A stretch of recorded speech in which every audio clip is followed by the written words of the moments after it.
दोस्तों आज मैं आपको एक कहानी सुनाऊंगा। अतिथि। अतिथि का मतलब होता है गेस्ट, मेहमान। और इस कहानी को लिखा है रविंद्रनाथ टैगोर ने। कहानी शुरू होती है मोतीलाल बाबू से। मोतीलाल बाबू जमींदार हैं कथालिया के। जमींदार वो होता है जिसकी देख रेख में ज़मीनें होती हैं। ज़मींदार का काम ये होता है कि उसके अंडर जो ज़मीनें आती हैं ना, उन ज़मीनों से टैक्स को कलेक्ट करे और फिर वो टैक्स सरकार को जमा करके दे। तो ज़मींदार के पास में काफ़ी पैसे हुआ करते थे, काफ़ी इज्जत थी समाज में, उनकी दबदबा हुआ करता था। और दोस्तों कथालिया एक गांव का नाम है। तो मोतीलाल बाबू कथालिया गांव के ज़मींदार थे। और मोतीलाल बाबू अपनी फैमिली के साथ में घर वापस जा रहे होते हैं बोट से। एक दोपहर क्या होता है, उन्होंने नदी के किनारे अपनी बोट को बांधा। देखो पहले ज़माने में बोट बहुत धीरे धीरे चलती थी, कई कई दिन लग जाते थे एक जगह से दूसरी जगह पर पहुंचने में। तो जब कई दिनों का सफ़र होता है तो आप बिना रुके तो कर नहीं सकते सफ़र, आपको रुक रुक के जाना पड़ेगा, ब्रेक लेना पड़ेगा। तो मोतीलाल बाबू ने भी एक दोपहर को ब्रेक लिया, अपनी नाव को बांधा खाना पकाने के लिए। इसी दौरान वहाँ पर एक ब्राह्मण बच्चा आता है और उसने आगे पूछा कि आप कहाँ पर जा रहे हैं बाबू। लड़के की उम्र 15-16 साल के आसपास होगी। मोतीलाल बाबू ने लड़के से कहा कि मैं कथालिया जा रहा हूँ। अच्छा, आप कथालिया जा रहे हैं, तो क्या आप मुझे नंदीग्राम में छोड़ देंगे, रास्ते में ही पड़ेगा आपके। मोतीलाल बाबू ने हाँ करते हुए पूछा है कि बेटा तुम्हारा नाम क्या है। मेरा नाम तारा पड़ा है। लड़के की चमड़ी गोरी थी और वो दिखने में बड़ा खूबसूरत था। उसकी मुस्कुराहट और उसकी बड़ी बड़ी आंखें उसकी जवानी को बयां कर रही थीं। मतलब लड़का जवान था, बड़ा खूबसूरत था। उसने सिर्फ एक मैली कुचैली धोती पहन रखी थी। उसके जिस्म पर कोई भी चर्बी नहीं थी, फैट नहीं था। उसे देखकर ऐसा लग रहा था जैसे मानो किसी मूर्तिकार ने, स्कल्प्टर ने खोद खोद कर मूर्ति की तरह उस लड़के को बनाया हो। या फिर ये पिछले जन्म में साधु रहा होगा और पिछले जन्म में इतना धार्मिक होगा कि इसके जिस्म में कोई भी ख़राब चीज़ बची ही नहीं। और पिछले जन्म में धार्मिक होने की वजह से, स्पिरिचुअल होने की वजह से इसका जिस्म चमक रहा था। कहते ना कि पिछले जन्म में तुमने कोई अच्छे कर्म करे होंगे तभी तुम्हारी किस्मत इतनी अच्छी है। तो यही कह रहे हैं कि इतना खूबसूरत है, इतना चमक रहा है, ज़रूर इसके कर्म अच्छे रहे होंगे पिछले जन्म में। उसके जिस्म पर कोई भी चर्बी नहीं थी, फैट नहीं था। जिस तरह से मूर्तिकार खोद खोद कर पत्थर को मूर्ति बनाता है, ऐसा लग रहा था जैसे इसको भी ऐसे ही खोद खोद कर बनाया हो। मतलब घुमा फिरा कर कहना चाह रहे हैं कि बड़ा ही खूबसूरत लड़का था। गोरी चिट्टी चमड़ी थी, बहुत अच्छी मुस्कुराहट थी, बड़ी बड़ी आंखें थीं और वो बड़ा खूबसूरत लग रहा था। मोतीलाल बाबू ने नरमी से कहा, ठीक है बाबू, हम तुम्हें छोड़ भी देंगे, लेकिन फ़िलहाल हाथ मुंह धो लो और हमारे साथ में खाना खा लो। तुम हमारे साथ में बैठकर खाना खा सकते हो। दोस्तों मोतीलाल के नौकर का नाम था हिंदुस्तानी। और हिंदुस्तानी को मछली को अच्छी तरह से काटना और मछली की सफाई करना नहीं आता था। तो तारापड़ा ने मोर्चा को संभाला और तारापड़ा ने बहुत जल्दी खाना पकाकर तैयार भी कर दिया। तारापड़ा बहुत अच्छी तरह से खाना पकाना जानता था। उसने मछली के साथ साथ कुछ सब्जियों को भी पका लिया। इसके बाद तारापड़ा ने नदी में डुबकी लगाई। डुबकी लगा के बाहर आया, अपने कपड़ों की पोटली को खोला और एक सफ़ेद रंग का कपड़ा और एक लकड़ी की कंघी पोटली में से निकाली। उसने अपने लंबे लंबे बालों को माथे से हटाकर गर्दन की ओर झुकाया। इसके बाद अपने पवित्र चमकते हुए धागे को एडजस्ट किया। दोस्तों आपने देखा होगा कि ब्राह्मण इस तरह का सफ़ेद रंग का पवित्र धागा पहनते हैं। तो इस सेक्रेट थ्रेड को, पवित्र धागे को उस लड़के ने सही से एडजस्ट किया और फिर बोट पर आ गया। मोतीलाल बाबू ने लड़के को बोट के कैबिन में आने को कहा। मोतीलाल बाबू की वाइफ और उनकी 9 साल की बेटी कैबिन में थी। उनकी वाइफ का नाम था अन्नपूर्णा।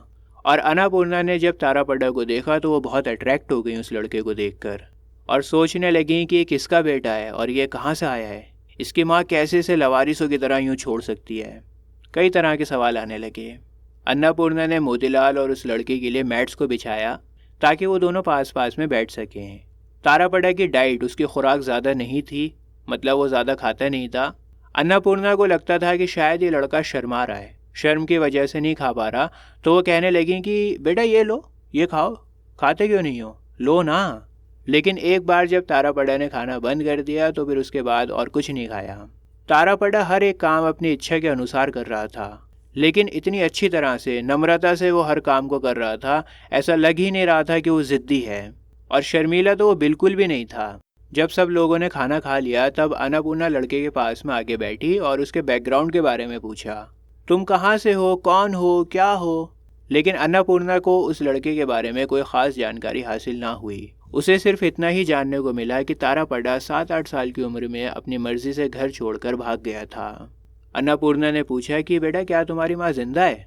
मेरी माँ जिंदा है? अच्छा, तो क्या तुम्हारी माँ तुमसे प्यार नहीं करती? तारापड़ा को ये सवाल अजीब सा लगा। वो मुझे क्यों प्यार नहीं करेंगी? हंसते हुए उसने कहा। अच्छा, तो फिर तुम्हें अपनी माँ को क्यों छोड़ा? उनके पास में और भी बच्चे हैं, 4 लड़के हैं और 3 बेटियां भी हैं। तारापड़ा की उम्र कम ही थी, उसके पास में ज़्यादा एक्सपीरियंस नहीं था बताने को, लेकिन कुछ तो बात ऐसी थी उस लड़के में जो उसे बाकी सबसे अलग करती थी। दोस्तों, अब आपको तारापड़ा का थोड़ा सा बैकग्राउंड पता लगेगा, कहानी थोड़ा सा पीछे जाएगी। फिलहाल वो मोतीलाल बाबू के साथ में बोट पर है उनकी फैमिली के साथ, लेकिन ये कहानी फ्लैशबैक में जाएगी और तारापड़ा की जो छोटी मोटी हिस्ट्री रही है ना, गांव से वो कैसे भागा, कौन है, कौन से ग्रुप को उसने ज्वाइन किया, ये सब आपको पता लगेगा। तो तारापड़ा अपनी माँ का चौथा लड़का था और जब उसके पापा की मौत हुई तब वो बच्चा ही था। हालांकि घर में और भी बहुत सारे लोग थे, लेकिन तारापड़ा सभी की जान था, सबका लाडला बेटा था। माँ, भाई, बहन, पड़ोसी सभी लोग तारापड़ा से बहुत प्यार करते थे। इतना लाडला बेटा था कि तारापड़ा की टीचर तक ने उसे कभी पिटाई नहीं लगाई, और अगर तारापड़ा चाहता तो किसी को भी डांट पड़वा सकता था, इतना लाडला था। तो कोई भी ऐसा रीज़न नहीं था जिसकी वजह से तारापड़ा घर को छोड़ के भागता। सब कुछ बहुत बढ़िया था, हर कोई उससे प्यार करता था, सबका लाडला बेटा था। हालांकि जो बच्चे भूखे रहते थे, जिनको खाने को नहीं मिलता था सही से, और वो पेड़ पर फल चुराया करते थे, और पेड़ पर से फल चुराने पर माली से उन्हें मार भी पड़ती थी, वो बच्चे भी कभी गांव को छोड़कर नहीं भागे। हालांकि उनकी माँ उन्हें डांट लगाती थी, तब भी अपनी माँ को उन्होंने नहीं छोड़ा। मतलब बताना चाह रहे हैं कि जिन बच्चों की कंडीशन बहुत ख़राब थी, जिनकी माँ उन्हें डांटती थी, जिन्हें सही से खाने को नहीं मिलता था, जो चोरी करके खाते थे फलों को, जिन्हें मालियों से मार पड़ती थी, वो बच्चे तो छोड़कर नहीं गए गांव को। लेकिन ये तारापड़ा जो इतना लाडला था सबका, इसने गांव को छोड़ दिया। और ये सबकी जान तारापड़ा जात्रा ट्रूप को ज्वाइन कर लेता है।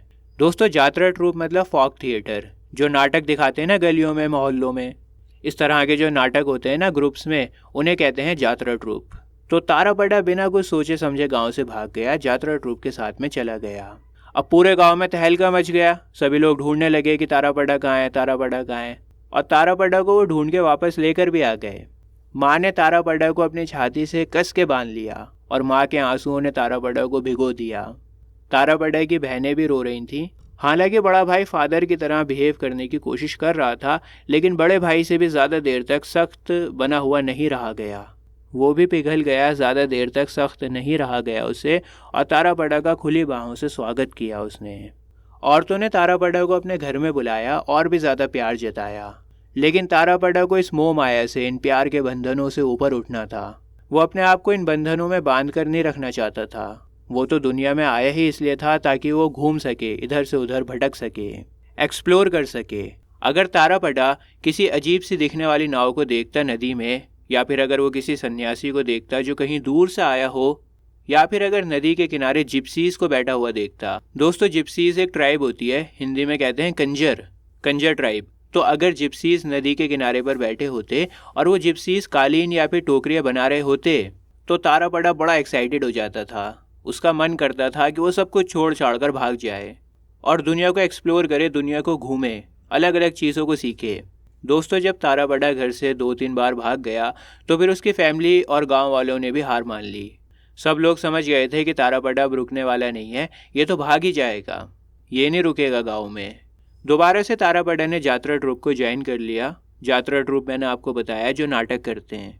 लेकिन जब उस जात्रा ट्रूप के मास्टर ने तारापड़ा को उसके बच्चे की तरह से ट्रीट करना शुरू कर दिया, अपना बच्चा समझा तारापड़ा को, और ग्रुप के सभी लोग तारापड़ा से प्यार करने लगे।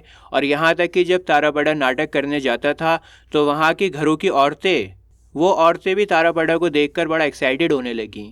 तो फिर एक दिन तारापड़ा बिना किसी से कुछ बोले वहाँ से भाग गया। उसको पसंद ही नहीं था कि कोई उससे प्यार करे और वो प्यार के बंधनों में फंसे। वो तो आज़ाद रहना चाहता था। तो जब देखा उसने कि सब लोग उससे प्यार करने लगे तो वो एक दिन बिना कुछ बताए किसी को भाग गया और फिर उस ग्रुप को दोबारा कभी नहीं मिला। तारापड़ा रिश्तों से, बंधनों से इतना ज़्यादा होशियार और सावधान रहता था जितना हिरण का बच्चा रहता है। हिरण के बच्चे की हमेशा आंखें खुली रहती हैं, हमेशा चौकन्ना रहता है। वैसे ही तारापड़ा एकदम होशियार रहता था, कहीं कोई मुझसे प्यार तो नहीं कर रहा, और जब उसे इस बात का एहसास होता था कि मैं बंधन में बन रहा हूँ, कोई मुझसे प्यार करने लगा है, तो वो वहाँ से भाग जाता था। और दोस्तों, तारापड़ा को संगीत से, म्यूज़िक से बहुत प्यार था। और जात्रा ट्रूप के जो गाने थे ना, उन गानों ने ही सबसे पहले तारापड़ा के मन को लुभाया था। उन गानों की वजह से ही तारापड़ा सबसे पहले अपने घर से भागा था। उन गानों की धुन ने तारापड़ा के जिस्म में सनसनाहट कर दी थी और वो झूमने लगा था और उसकी संगीत में दिलचस्पी पैदा हो गई थी। अभी ज़्यादा टाइम पहले की बात नहीं है, थोड़े दिन पहले ही तारापड़ा ने पंचाली सिंगर्स के ग्रुप को ज्वाइन किया था। मैं आपको बता दूं, पंचाली सिंगर्स वो होते हैं जो भजन गाते हैं, भजन कीर्तन करते हैं। और उस ग्रुप का जो लीडर था ना, उसने बहुत ध्यान से तारापड़ा को गाने सिखाए थे और ट्रेन किया था ताकि तारापड़ा पंचाली को, भजन को दिल से गा सके। लेकिन पंचाली ग्रुप का लीडर भी तारापड़ा को अपना समझने लगा, उससे बड़ी मोहब्बत करने लगा। जिस तरह से पिंजरे में कैद चिड़िया को अपना समझा जाता है, वैसे ही वो तारापड़ा को अपना समझने लगा। तारापड़ा ने कुछ गाने सीखे और फिर एक सुबह पंचाली ग्रुप से भी भाग गया। इसके बाद तारापड़ा ने पहलवानों के ग्रुप को ज्वाइन किया। जायस्ता से लेकर असर तक उनके इलाके में मेले के लोग आए, बहुत सारे ग्रुप्स आए उनके इलाके में। दोस्तों, हिंदू कैलेंडर में मई से जून का जो महीना होता है ना, उसे कहते हैं जयस्ता। और जून से जुलाई का जो महीना होता है वो होता है असर। तो इन 2 महीनों में क्या हुआ, उनके इलाके में बहुत सारे लोग आए, मेला लग रहा था वहाँ पे। उनमें जात्रा ट्रूप्स भी थे। मैंने आपको बताया, जात्रा ट्रूप्स वो होते हैं जो नाटक करते हैं।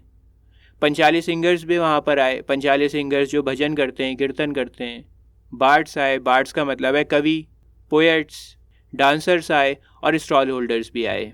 स्टॉल होल्डर्स मतलब जो स्टॉल्स वगैरह लगाते हैं, सामान बेचते हैं। ये सब लोग भी बोर्ड से आए थे और ये लोग भी घूमते फिरते रहते हैं, एक जगह पर नहीं रहते, कभी कहीं कभी कहीं कभी कहीं। समझ में आ रहा है आपको? तो मेला लगता था, बहुत सारे लोग आते थे मेले में, अपना अपना टैलेंट दिखाते थे। लेकिन दूसरे साल से क्या हुआ, दूसरे साल से एक छोटा सा ग्रुप जिम्नास्टिक्स का भी आया। जिम्नास्टिक्स मतलब पहलवान, और ये पहलवानों का ग्रुप आया था कलकत्ता से। पहले तो तारापड़ा ने स्टॉल होल्डर्स को ज्वाइन किया और स्टॉल होल्डर्स के साथ में मिलकर उसने मेले में पान को बेचा। लेकिन फिर बाद में उसे पहलवानों के करतब बहुत अच्छे लगे और उसने पहलवानों के ग्रुप को ज्वाइन कर लिया। तारापड़ा ने अपने आप को बांसुरी बजाना बहुत अच्छे से सिखा लिया था और पहलवान जब करतब दिखा रहे थे तब उसे लखनऊ ठुमरीज बजाना था बांसुरी में।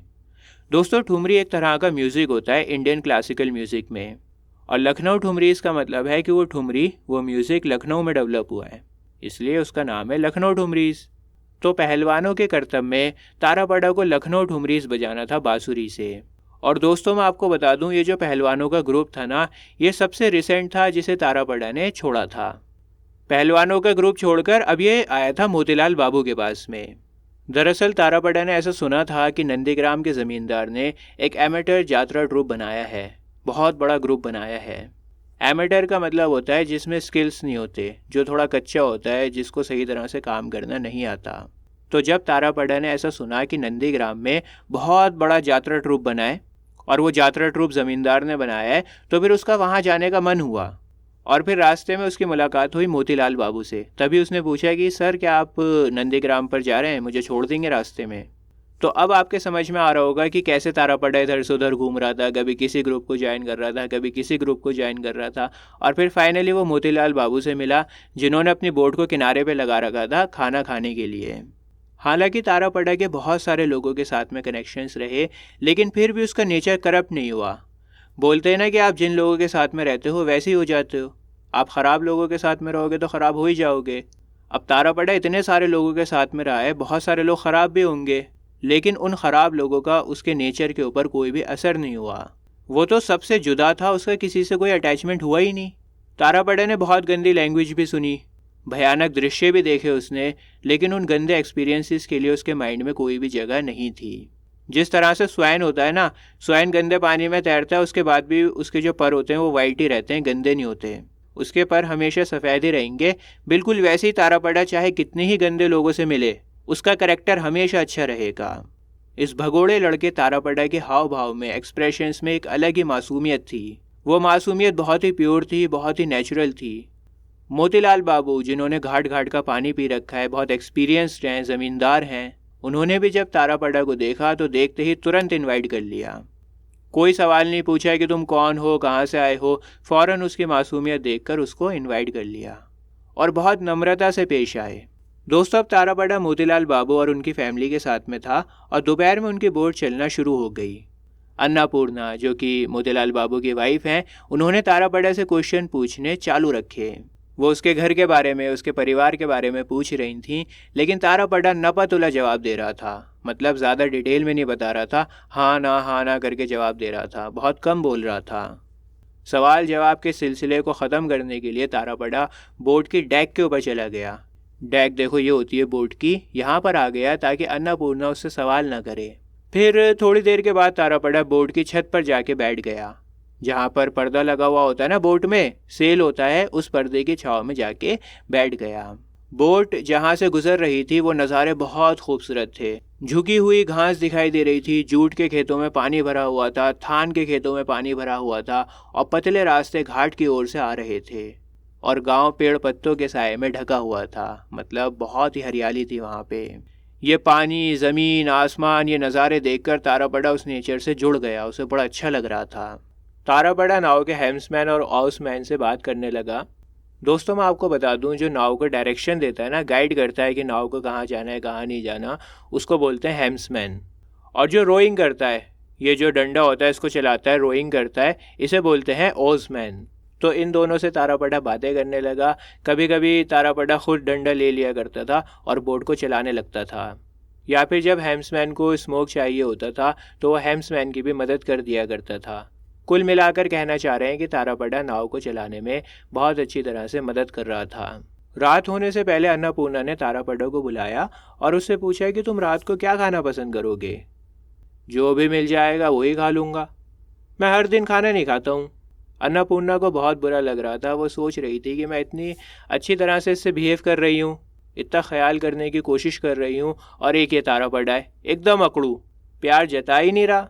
अन्नपूर्णा का मन कर रहा था कि वो तारापड़ा को खाना खिलाए, उसे कपड़े दे, उसकी मदद करे, लेकिन उसे ये समझ में नहीं आ रहा था कि वो तारापड़ा को खुश करे तो करे कैसे।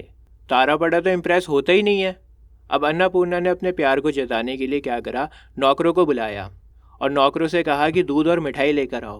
तारापड़ा ने खुशी से मिठाई खाई, लेकिन उसने दूध नहीं पिया। यहाँ तक कि मोतीलाल बाबू जो कि बहुत कम बोलते हैं, उन्होंने भी तारापड़ा से कहा कि बेटा दूध पियो, लेकिन तारापड़ा ने जवाब दिया कि मुझे दूध पसंद ही नहीं है। दोस्तों 3 दिन बीत गए और अब तारापड़ा बहुत अच्छी तरह से घुल मिल गया था। चाहे वो कुकिंग हो, शॉपिंग हो या फिर बोट चलाना हो, सब कुछ बहुत अच्छी तरह से कर रहा था। हालांकि वो काफ़ी बिजी रहता था, जो भी उसका मन करता था वो काम करता रहता था, लेकिन बिजी होने के बाद भी वो एकदम शांत था। होता है ना, हम लोग बहुत बिजी होते हैं, बहुत सारा काम होता है तो फ्रस्ट्रेशन हो जाती है, माथे पर बल आ जाते हैं, लेकिन ऐसा उसके साथ में नहीं था। वो एकदम शांत था, बहुत सारा काम करने के बाद भी शांत था। उसको ना पास्ट की चिंता थी और ना फ्यूचर का डर था। वो प्रेजेंट में जीना जानता था, जिस वजह से उसमें बहुत सुकून था। तारापड़ा कुछ ना कुछ सीखता रहता था, कुछ ना कुछ उसे सीखना ही होता था ताकि वो ज़िंदगी में ग्रो कर सके, आगे बढ़ सके। तारापड़ा बहुत सारे लोगों से मिला था और इतने सारे लोगों से मिलकर उसने बहुत कुछ सीख लिया था। दोस्तों मोतीलाल बाबू को आदत थी अपनी बेटी और अपनी पत्नी को रामायण सुनाने की। तो एक शाम क्या होता है, मोतीलाल बाबू कुश और लव की कहानी सुना रहे होते हैं। कुश और लव की कहानी सुन के तारापड़ा अपने आप को रोक नहीं पाया। वो बोट की छत पर था और नीचे आया एकदम और कहा कि इस किताब को साइड में रखो, मैं कुश और लव का एक गाना जानता हूँ, आपको गाना सुनाता हूँ।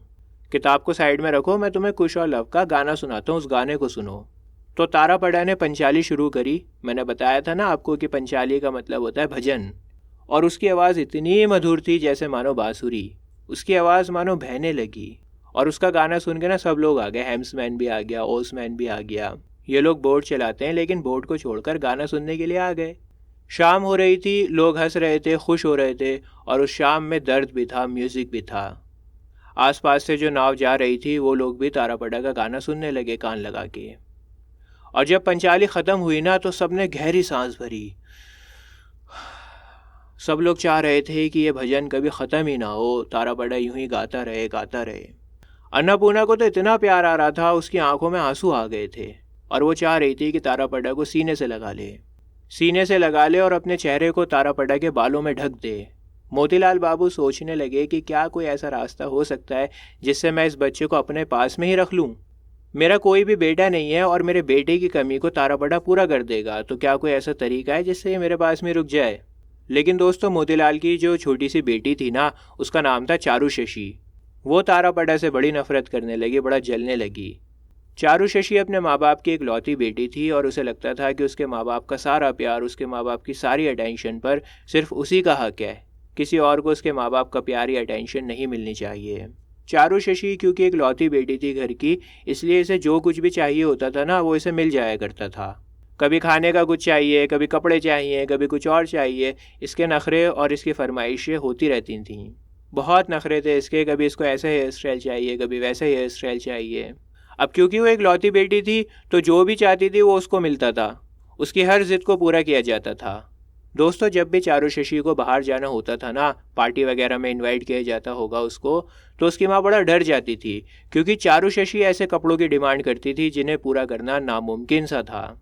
अगर हेयर स्टाइल बनने के बाद उसे पसंद नहीं आया तो फिर उसका मूड बड़ा ख़राब हो जाता था, और उसका मूड ठीक होता ही नहीं था फिर, चाहे कितने ही बाल बना लो उसके।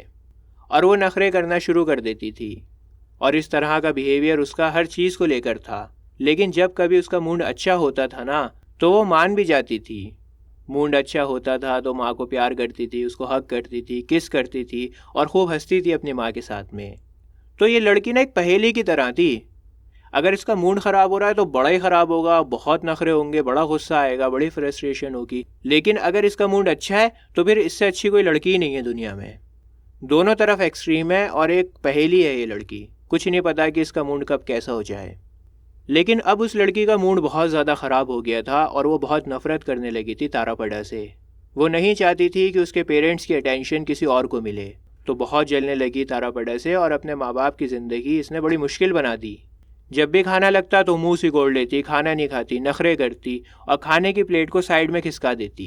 कंप्लेन करती कि सही खाना नहीं बना। और जो मेड थी ना, खाना पकाने वाली थी, उसको भी तमाचा मार दिया। और हर चीज़ में वो कमी निकाल रही थी, बहुत परेशान कर रही थी अपने माँ बाप को। जितना हो सकता था उतना परेशान कर रही थी। दोस्तों जैसे जैसे तारापड़ा की काबिलियत दिखाई दे रही थी, लोग और ज़्यादा इम्प्रेस हो रहे थे तारापड़ा से, उतना ज़्यादा चारू शशि गुस्सा हो रही थी। देखो इम्प्रेस तो चारू शशि भी हो रही थी। उसको पता था कि तारापड़ा बहुत काबिल इंसान है, लेकिन उसके अकम्पलिशमेंट से खुश होने के बजाय जल रही थी। और चारू शशि ये मानती ही नहीं थी कि तारापड़ा में कुछ अच्छाई भी है। लेकिन दोस्तों टैलेंट तो कभी छुपता ही नहीं है। टैलेंट होता है तो वो दिख ही जाता है। उसे भी पता था कि तारापड़ा बहुत होनहार है, और उसकी काबिलियत देखकर वो और ज़्यादा चिढ़ रही थी। जिस रात तारापड़ा ने लव और कुश का भजन गुनगुनाया था ना, तब अन्नपूर्णा ने ऐसा सोचा था कि जिस तरह से जंगली जानवरों को म्यूज़िक से शांत किया जा सकता है, तो शायद मेरी बेटी जो इतनी जंगली है, वो भी तारापड़ा के गाने सुन के शांत हो जाए, इसका दिल भी नर्म हो जाए। अगर जंगली जानवर शांत हो सकते हैं म्यूज़िक सुन के, तो मेरी बेटी भी हो सकती है, शायद तारापड़ा का गाना सुन के शांत हो जाए। तो अन्नपूर्णा ने पूछा कि चारू, तुम्हें कैसा लगा गाना? चारू शशि ने कोई भी जवाब नहीं दिया, सर हिलाकर बस इतना जता दिया कि मुझे ना पसंद आया है और ना कभी पसंद आएगा। अन्नपूर्णा के समझ में आ गया था कि चारू जेलस फील कर रही है, उसको जलन हो रही है तारापड़ा से। तो अब अन्नपूर्णा ने चारू शशि के सामने तारापड़ा को प्यार करना बंद कर दिया। रात में जब चारू जल्दी खाना खा के सो जाया करती थी, तब अन्नपूर्णा कैबिन के दरवाजे पर बैठती थी और मोतीलाल बाबू और तारापड़ा बाहर बैठा करते थे। अन्नपूर्णा तारापड़ा से रिक्वेस्ट करती थी गाने की, और फिर वो गाना गाता था। तारापड़ा का गाना इतना मधुर था कि जो देवती है ना, गॉडेस ऑफ स्लीपिंग है, वो और ज़्यादा अंधेरा कर दिया करती थी वहाँ पर। मतलब गॉडेस तक को पसंद आता था गाना। और नदी के किनारे और ज़्यादा शांत हो जाया करते थे। इतना मधुर गाना गाता था तारापड़ा। और उसका गाना सुन के अन्नपूर्णा का मन ममता से, प्यार से, तारीफ़ों से भर जाया करता था। लेकिन फिर चारू नींद से उठ जाया करती थी और रोते हुए बोलती थी, अम्मा मैं इतने शोर शराबे में सो नहीं सकती। चारू शशि को ये बिल्कुल बर्दाश्त नहीं होता था कि उसको अकेले बेड के ऊपर भेजा जा रहा है सोने के लिए, जबकि उसके माँ बाप बैठ के तारापड़ा का गाना सुन रहे हैं। दोस्तों चारू शशि के बहुत स्ट्रॉन्ग इमोशंस थे। वो गुस्सा भी होती थी तो बहुत ज़्यादा हुआ करती थी, और जब खुश होती थी तो बहुत खुश होती थी। गुस्सा हो रही है तो भी एक्सट्रीम में हो रही है, और खुश हो रही है तो भी एक्सट्रीम में हो रही है। और इसी वजह से तारापड़ा को वो काली आंखों वाली जंगली लड़की अट्रैक्ट करने लगी। तारापड़ा उसे कहानियाँ सुनाता था, उसके लिए गाना गाता था, बांसुरी बजाता था, और बहुत एफर्ट्स करने लगा, मेहनत करता था ताकि वो किसी तरह से उस लड़की का दिल जीत ले। लेकिन चाहे तारापड़ा कितनी ही कोशिश क्यों ना कर ले, वो चारू के दिल को जीत ही नहीं पाया। अच्छा, दोपहर के टाइम में जब बोट किनारे पर होती थी, खाना वाना पकाया जाता था, उस टाइम पर तारापड़ा नहाता था नदी में। उसका जिस्म प्योर था, ऐसा लगता था जैसे मानो वो एक यंग वाटर गॉड है, पानी का देवता हो वो, ऐसा लगता था। और उस टाइम चारू शशि भी खुद को रोक नहीं पाती थी। तारापड़ा को नहाता देखकर वो थोड़ी बहुत अट्रैक्ट हो ही जाती थी। तारापड़ा को नहाते हुए चारू शशि देखती तो थी, लेकिन वो किसी को पता नहीं लगने देती थी। किसी को नहीं पता होता था कि वो तारापड़ा से इस टाइम में अट्रैक्ट हो रही है, और अपनी फीलिंग्स को छुपाना तो उसे बहुत अच्छी तरह से आता था। चारू शशि क्या करती थी, वुलन स्कार्फ को बुनना शुरू कर देती थी, ताकि किसी को ये ना लगे कि वो तारापड़ा को चुपके चुपके देख रही है। ऐसे दिखाती थी जैसे उसको कोई फ़र्क ही नहीं पड़ रहा। दोस्तों, अब नंदीग्राम आ गया था। ये वो जगह थी जहाँ पर तारापड़ा को उतरना था, लेकिन तारापड़ा इतना ज़्यादा मगन हो गया था, घुल मिल गया था कि उसका ध्यान ही नहीं गया कि नंदीग्राम आ चुका है। उनकी बड़ी सी नाव ऊपर नीचे डोलती हुई धीरे धीरे चल रही थी, और नाव में सवार लोग बहुत ही सुकून से, शांति से सफ़र का मज़ा कर रहे थे। कोई भी जल्दबाजी नहीं थी किसी को भी। लंबी दोपहर नहाने में और खाने में बीता करती थी, और जब अंधेरा छा जाता था तो फिर नाव को किनारे पर गांव के घाट पर बांध दिया जाता था, और वहां पर शाम को झिंगूर की आवाज़ें आती थी और जुगनू चमका करते थे। लगभग 10 दिन के बाद नाव कठालिया गांव पर पहुंच ही गई। घर से छोटे वाले घोड़ों को और डोलियों को भेजा गया था ज़मींदार को लाने के लिए, और एक गार्ड भी आया था जिसके हाथ में बांस की लाठी थी। गार्ड ने बंदूक की खाली आवाज़ करके ज़मींदार साहब का स्वागत किया, और ज़मींदार के आने से काफ़ी हलचल शोर शराबा वहाँ पर हो गया था। मैंने बताया था आपको कहानी की स्टार्टिंग में कि ज़मींदार की काफ़ी इज्जत हुआ करती थी गाँव में। तो जब ये आए ना तो काफ़ी हलचल हो गई, शोर शराबा हो गया, और इनका स्वागत किया गया। गार्ड आया, उसने खाली बंदूक को चलाया, आवाज़ करी, और डोलियाँ आईं, छोटे वाले घोड़े आए। तारापड़ा बोट से उतर के गांव को देखने लगा। उसने गांव के एक इंसान को दादा बुलाया, दूसरे को खुरा बुलाया, एक को बोला दीदी, और एक को बोला उसने मासी। और कुछ ही घंटों में उसने गांव वालों से फ्रेंडली रिलेशन बना लिए। बहुत अच्छी तरह से घुल मिल गया। तारापड़ा के लिए फ्रेंडली रिलेशन बनाना बहुत आसान काम था, और कुछ ही दिनों में उसने सभी गांव वालों का दिल जीत लिया।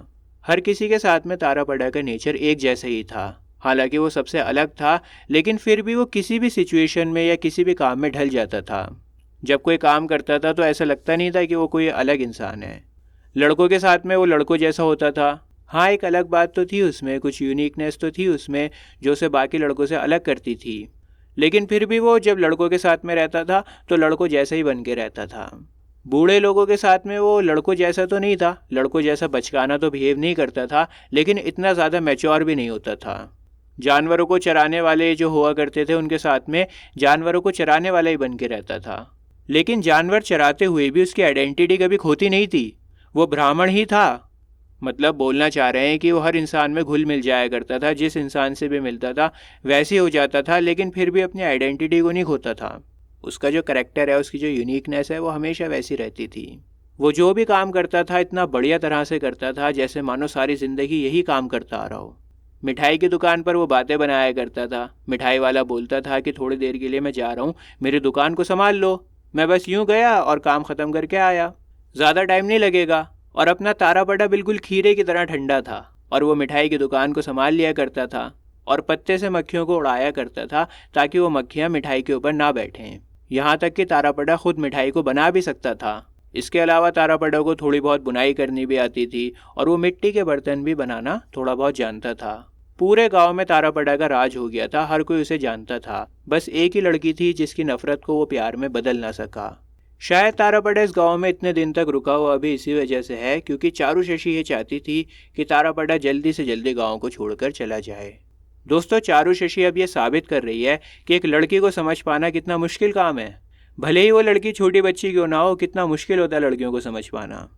अब कहानी में एक नया करैक्टर आता है, एक औरत आती है भमुन ठकरुन, और उनकी बेटी है सोनामणि। सोनामणि 5 साल की उम्र में ही विधवा हो गई थी, और वो चारू के साथ में खेला करती थी। सोनामणि की कुछ टाइम से तबीयत ख़राब चल रही थी, और वो घर से बाहर नहीं आ पाई अपने दोस्त से मिलने के लिए। लेकिन जब सोनामणि की तबीयत सही हुई और वो घर से बाहर आई तो फिर चारू और सोनामणि की दोस्ती में बेवजह की कड़वाहट पैदा हो गई। दरअसल चारू अपने दोस्त को बताना चाहती थी कि तारापड़ा कितना महान इंसान है और उसके साथ में आया है, देखो बचपन में क्या होता है, जब हमारे पास में कोई अच्छी चीज़ होती है ना, कीमती चीज़ होती है, तो हम अपने दोस्त को दिखाना चाहते हैं कि देखो देखो हमारे पास में ये है। थोड़ा सा जेलस फील कराना चाहते हैं अपने दोस्तों को, थोड़ा सा अपनी शान दिखाना चाहते हैं। तो ऐसे ही कुछ चारू शशि भी चाहती थी। वो सुनाना चाहती थी कि तारापड़ा कितना महान इंसान है और उनके साथ में आया है, वो लेकर आए तारापड़ा को, और ये सारी बातें सुन के सोनामणि हैरान हो जाए। लेकिन जब उसे पता लगता है कि सोनामणि तो पहले से ही तारापड़ा के बारे में सब कुछ जानती है, और तारापड़ा उसकी माँ बामुन ठाकुरुन को मासी बुलाता है, और सोनामणि तारापड़ा को दादा बुलाती है। जब चारू को पता लगता है कि तारापड़ा दोनों माँ बेटियों के लिए कीर्तन तो बजाता ही है, कीर्तन के अलावा जब सोनामणि ने रिक्वेस्ट करी तारापड़ा से, तो उसको बांस की बांसुरी भी बना कर दी, और तारापड़ा सोनामणि के लिए ऊंची ऊंची डालियों से फल भी तोड़कर लेकर आता है, और कांटों में से होके फूल तोड़ के लाके देता है उसको।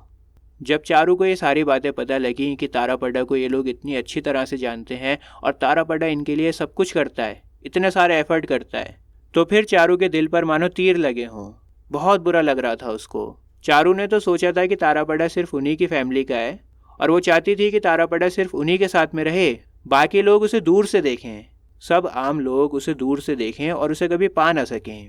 लोग बस दूर से उसकी खूबसूरती को देखें, उसके टैलेंट को देखें, और चारू की फैमिली को तारापड़ा की शान और शौकत मिले। मतलब लोग बताते फिरें कि भाई देखो कितना अच्छा इंसान लेकर आए, कितना महान इंसान लेकर आए अपने साथ में। लेकिन ये सोनामणि इतनी आसानी से कैसे कांटेक्ट में रह सकती है इस ब्राह्मण लड़के से जिस पर भगवान की इतनी कृपा है। अगर चारू की फैमिली तारापड़ा को यहाँ पर लेकर नहीं आती, उसका ध्यान नहीं रखती, तो फिर सोनामणि कैसे तारापड़ा को देख पाती। हाँ, सोनामणि का दादा, उसका भाई। हाँ। तो दोस्तों चारू बहुत ज़्यादा चिढ़ गई है सोनामणि से।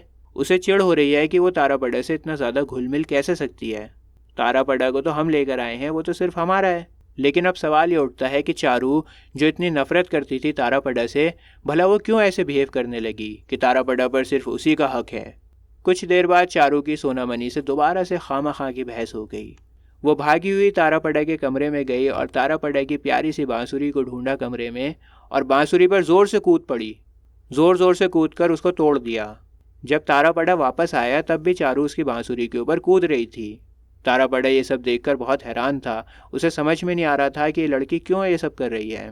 चारू, तुम क्यों मेरी बांसुरी को तोड़ रही हो?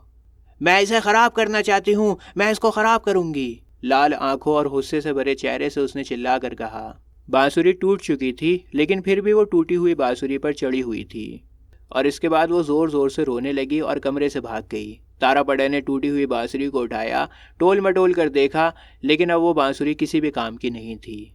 बेचारी बेकसूर प्यारी सी बांसुरी को तोड़ दिया।